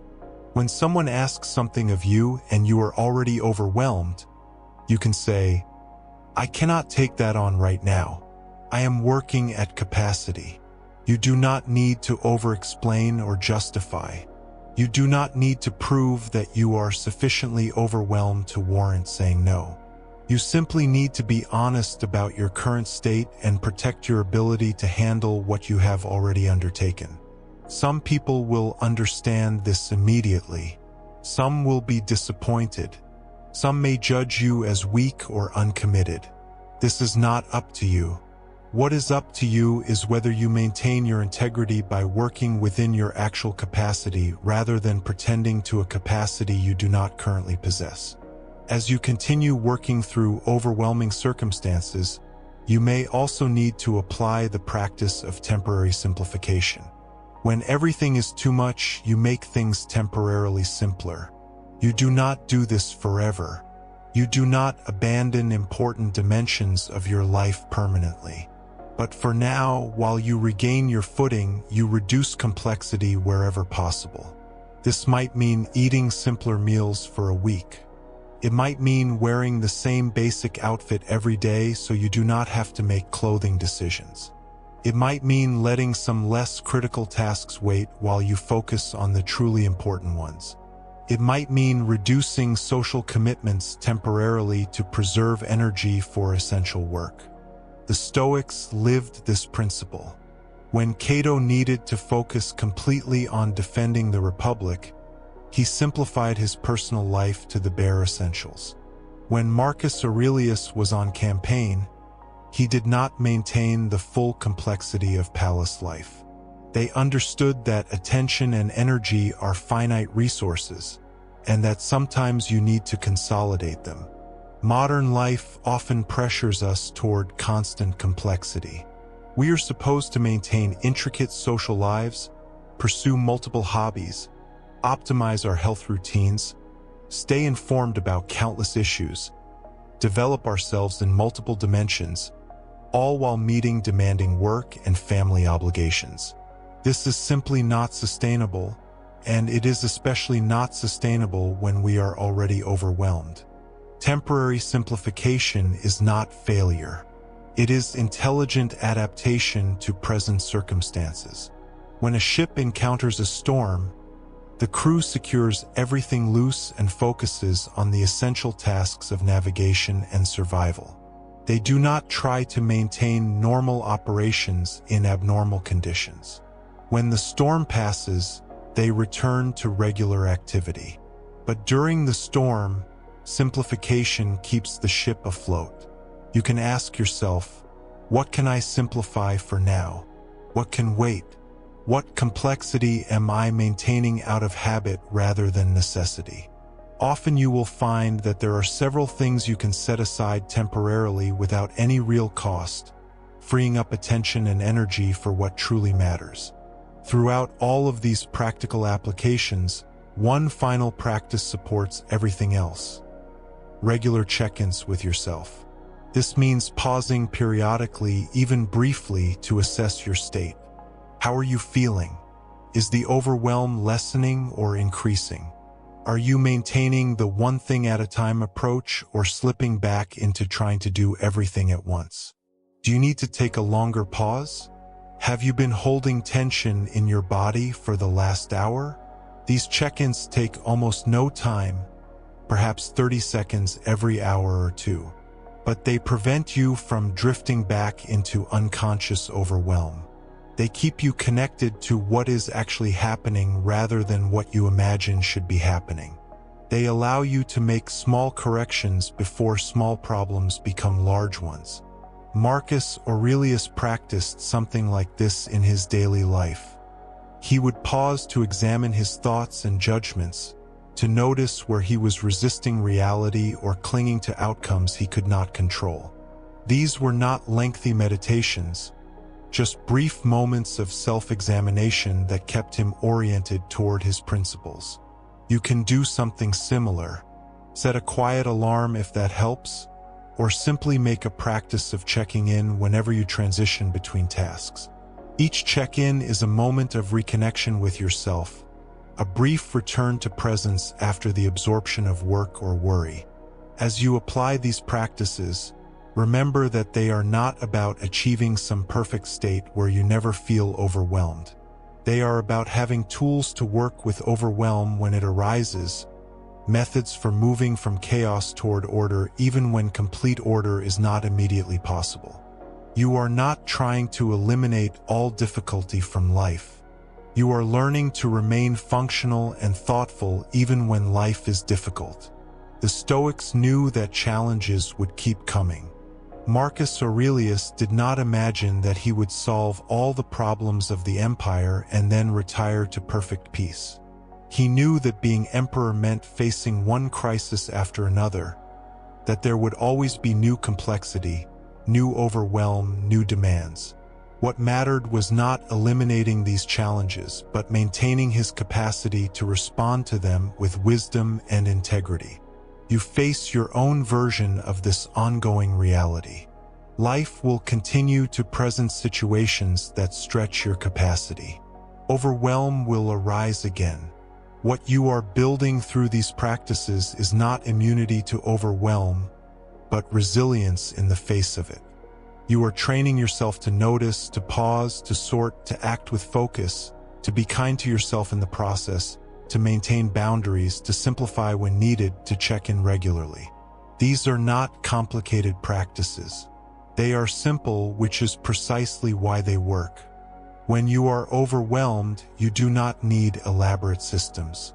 You need clear, straightforward actions that you can actually take. You need methods that acknowledge your limitations rather than pretending they do not exist. You need a path from chaos to order that you can walk step by step, breath by breath, one small action at a time. This is what the Stoics offer, and this is what remains available to you always. Not a promise that life will be easy, but a set of practices that work precisely because life is often difficult. Not a way to avoid overwhelm, but a way to work with it when it comes. Not perfection, but progress. Not escape, but engagement with reality as it actually is. We've traveled some distance together now, through landscapes both turbulent and still. We began in the middle of something nearly unbearable, that moment when the mind feels crowded with demands, pressures, and decisions that seem to arrive all at once. We acknowledged that overwhelm is not weakness. It is not failure of character or evidence of insufficient discipline. It is simply what happens when complexity exceeds our present capacity to process it clearly. The Stoics understood this. They lived in a world no less demanding than ours, though its particulars differed. Marcus Aurelius governed an empire beset by plague, war, and political intrigue. Seneca navigated the treacherous corridors of imperial power, where a single misstep could mean exile or death. Epictetus endured enslavement and physical hardship before gaining his freedom and establishing his school. None of them were strangers to overwhelm. What distinguished them was not that they avoided it, but that they developed systematic approaches to move through it. What we've explored together is not merely philosophical theory. It is a practical method, tested across centuries, for restoring order when chaos threatens to overtake us.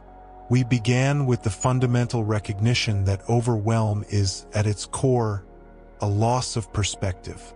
When we feel overwhelmed, we have temporarily lost sight of what matters, what is actually within our control, and what constitutes appropriate action in this particular moment. The first step always is to stop adding to the confusion. This requires a kind of gentle discipline, a willingness to pause rather than react. The overwhelmed mind wants urgently to do something, anything to relieve the pressure. But much of what we might do in that state simply compounds the problem. We send hasty messages we later regret. We make commitments we cannot keep. We attempt to address everything simultaneously and thus address nothing well. So we pause, not because pausing solves the problem, but because it creates the minimal space needed to see clearly. In that pause, we acknowledge what is actually happening. We name the feeling without judgment. This is overwhelm. This is the mind's response to too much complexity arriving too quickly. The acknowledgement itself begins to restore perspective. From there, we turn to the dichotomy of control, that central Stoic teaching that sounds simple yet transforms everything when genuinely applied. We learn to sort experience into two categories, not as an intellectual exercise, but as a practical method for reducing complexity. Some things are up to us. Our judgments, our intentions, our responses, our effort. Many things are not up to us. Outcomes, other people's reactions, circumstances beyond our influence, the past, much of the future. The overwhelmed mind tries to control both categories simultaneously. It exhausts itself attempting to manage things that lie beyond its proper domain. The Stoic approach is not to ignore what lies outside our control, but to relate to it differently. We acknowledge it, we plan for it reasonably, but we do not stake our peace of mind on controlling it. This sorting itself reduces overwhelm immediately. Half of what troubles us falls into the category of things not actually ours to control. We can set that half aside, not with indifference, but with appropriate detachment. What remains is still substantial, but it is now manageable. It consists only of things actually within our power to address. We then learn to break down what remains into discrete, actionable steps. Overwhelm often arises not from the magnitude of what we face, but from encountering it as an undifferentiated mass. 10 individual tasks feel manageable. The same 10 tasks perceived as a single overwhelming demand feel impossible. The content is identical. The perception differs. So we practiced the unglamorous but essential work of decomposition.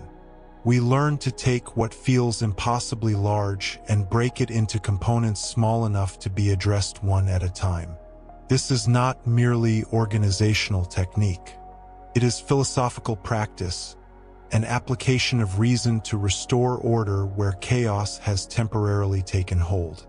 We examined the Stoic principle of appropriate action, the idea that virtue consists not in grand gestures but in responding appropriately to present circumstances. When overwhelmed, appropriate action is almost always smaller and more modest than we imagine. It is the next right thing, not the complete solution. It is one conversation, not the resolution of the entire relationship. It is one decision, not the perfect life plan. The Stoics teach us that we cannot control outcomes, but we can control whether we act with wisdom, courage, justice, and moderation in this moment. That standard is always achievable, regardless of circumstances. It does not require that everything go well. It does not depend on having enough time, enough resources, or enough certainty. It simply asks, what is the wise, appropriate response right now? This reorientation changes everything. We are no longer trying to control the uncontrollable or to solve the unsolvable. We are simply asking what we can do right now that aligns with our values and addresses what actually lies before us. Often that action is quite small, but small actions consistently applied accumulate into transformation. We explored the importance of sequence. Overwhelm loves simultaneity. It wants us to believe that everything must be addressed at once, that all demands carry equal urgency, that delay in any area constitutes failure. But this is illusion. Most things can wait. Some things resolve themselves without intervention. Others require attention, but not immediately. Very few things truly demand action right this moment. The Stoic practices discernment. Which matter actually requires immediate attention? Which can be scheduled for tomorrow or next week? Which would benefit from a brief period of reflection before action? This sorting is itself an act of wisdom, an application of judgment that restores appropriate priority and sequence. We discovered that regaining equilibrium is systematic, not magical.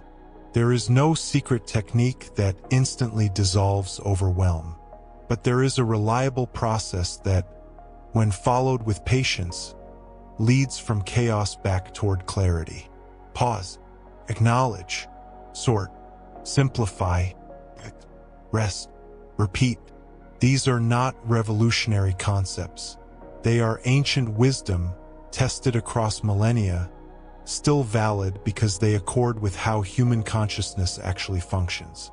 Throughout our exploration, we maintained compassion toward ourselves.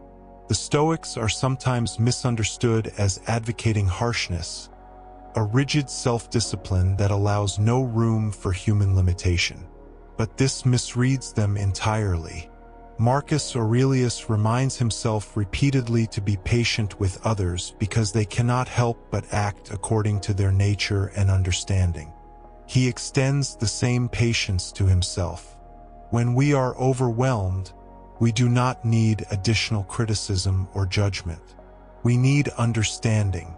We need recognition that this is difficult, that struggling with complexity is not a personal failing, that needing time to restore clarity is not weakness. The Stoic approach is firm about what we can control and gentle about the process of exercising that control. We examined how overwhelm often contains lessons, not because suffering is inherently valuable, but because the experience of losing perspective teaches us about how we lose it. Each episode of overwhelm reveals something about our patterns, our vulnerabilities, our assumptions about what we can control. When we emerge from overwhelm and reflect on how it arose, we often discover that we made predictable errors. We took on too much. We failed to maintain boundaries. We neglected rest. We tried to control outcomes rather than focusing on appropriate effort. These observations are not meant to induce guilt. They are opportunities for learning. The Stoics believed that philosophy is medicine for the soul, and like all medicine, it works through repeated application. We do not expect to take a medication once and be cured forever. We take it as prescribed, consistently, allowing its benefits to accumulate over time. So too with philosophical practice. Each time we successfully move from chaos to calm, we strengthen the capacity to do so again. Each time we pause rather than react, we make pausing slightly easier next time. Each time we sort what is up to us from what is not, we become more skilled at that essential discrimination. Practice does not make perfect, but it does make capable. And capability in navigating overwhelm is one of the most valuable capacities we can develop. We explored several specific applications, recognizing that overwhelm takes different forms in different contexts. Overwhelm at work often involves too many competing priorities and insufficient time or resources to address them all. The Stoic approach here is not to work harder or faster, but to clarify what actually matters, what aligns with our role and responsibilities, and what, if left undone, would constitute genuine failure rather than mere disappointment. Much of workplace overwhelm comes from treating all tasks as equally important. But they are not equally important. Some genuinely require our best effort and attention. Others require only adequate completion. Still others can be delegated, delayed, or dropped entirely without significant consequence. The wisdom lies in distinguishing between these categories accurately. In relationships, overwhelm often arises from trying to manage other people's emotions, reactions, or opinions. We feel responsible not only for our own conduct but for how others receive it. We try to prevent conflict, manage perceptions, and ensure that everyone remains comfortable. This is an impossible task. Other people's internal states are not within our control. The Stoic approach to relationship overwhelm involves returning to what is actually ours. We can control how we speak and act. We can control whether we act with honesty, kindness, and respect. We cannot control how our words are received. We cannot prevent others from misunderstanding or disagreeing. We cannot make people feel what we wish they would feel. This sounds cold perhaps, but it is actually liberating and compassionate. When we release the impossible burden of controlling others' responses, we free ourselves to focus on being genuinely good to them. We can listen without needing to fix. We can speak truth without needing to control its reception. We can maintain our own boundaries while respecting theirs. Anxiety, that close companion of overwhelm, received particular attention in our exploration. Anxiety is overwhelm extended into the future, the conviction that what lies ahead will exceed our capacity to handle it.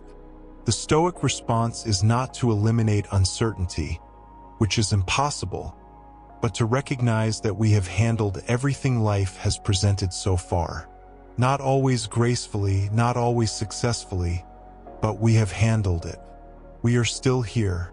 We explored premeditatio malorum, the Stoic practice of contemplating potential difficulties in advance. This seems counterintuitive when addressing anxiety. Why would imagining problems reduce anxiety about them? But the practice works precisely because it moves from vague dread to specific scenario. Vague dread is unmanageable. Specific scenarios can be addressed with specific plans. When we imagine clearly what might go wrong, we usually discover two things. First, we would handle it.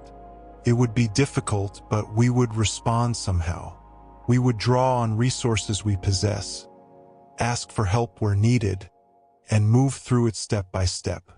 Second, many outcomes we fear are actually manageable, even if unpleasant. What we dread is often not the actual difficulty, but our imagined inability to cope with it. Throughout all of this, we kept returning to the present moment. Not in the trite sense of motivational slogans, but in the Stoic sense that the present is the only place we ever actually exist. The past is gone. The future has not arrived.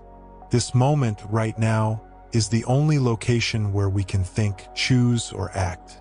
And this moment almost always is manageable. Even when circumstances are genuinely difficult, the present moment itself is rarely overwhelming. Right now, in this breath, we are able to sit, to think, to be. The overwhelm we feel is almost always about what we imagine we must address immediately or what we fear is coming. But if we return attention to what is actually here now, we find something much simpler. We find one decision, one action, one moment of experience that we can actually meet. We examined the role of rest in all of this. The overwhelmed mind resists rest, convinced that there is too much to do, that stopping would mean falling further behind. But this is precisely backwards. Rest is not a luxury to be earned after everything is handled. Rest is necessary infrastructure for handling anything well. A rested mind sees clearly, judges accurately, and responds appropriately. An exhausted mind makes poor decisions that create additional problems. The Stoics understood this. They advocated moderation, balance, the middle path between extremes. They recognized that we are not purely rational minds, but embodied beings with physical and emotional needs that must be met for us to function well. Ignoring those needs does not make us more productive. It makes us less capable. So rest is part of the practice, not separate from it. When we rest, we are not abandoning responsibility. We are maintaining the capacity to fulfill responsibility well. This reframing helps release the guilt that so often prevents necessary rest. We are not being lazy or indulgent. We are being practical and wise. We explored how, gradually, consistently applying these principles transforms our relationship with difficulty itself. We begin to see challenges differently, not as evidence that something has gone wrong, but as the natural texture of a human life. Difficulty is not an interruption of life, to be avoided or eliminated as quickly as possible. Difficulty is life, the very substance of existence, the place where character is formed and tested. This does not mean we seek out difficulty or pretend to enjoy suffering. The Stoics were not masochists. They simply recognized that adversity is inevitable and that our relationship to it determines its effect on us. We cannot control what happens, but we can control whether what happens makes us bitter or better, smaller or larger, weaker or stronger.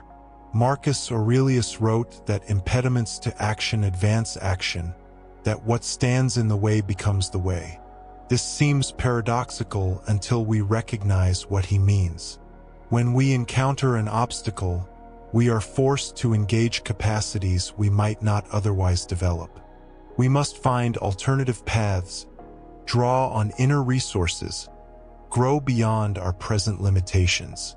The obstacle itself occasions that growth. This does not make obstacles pleasant or desirable. It simply means they are not wasted. They become material for our development, opportunities to practice the very virtues we wish to embody. Patience, courage, wisdom, justice, these are not cultivated in the abstract. They are cultivated in response to specific difficulties that demand their application. As we moved through these ideas together, the pace itself mattered. We were not rushing toward a destination or trying to accomplish some measurable result. We were simply spending time with important questions, allowing ideas to unfold at a natural rhythm, returning repeatedly to central themes from different angles. This mimics how understanding actually develops. We rarely grasp something deeply on first encounter. We need to return to it, see it in different lights, test it against various applications. The repetition throughout our exploration was intentional, not redundant. We are retraining patterns of attention and response that have developed over years or decades. That retraining requires patience and consistency. Each return to a concept strengthens our grasp of it, makes it more readily available when we need it most.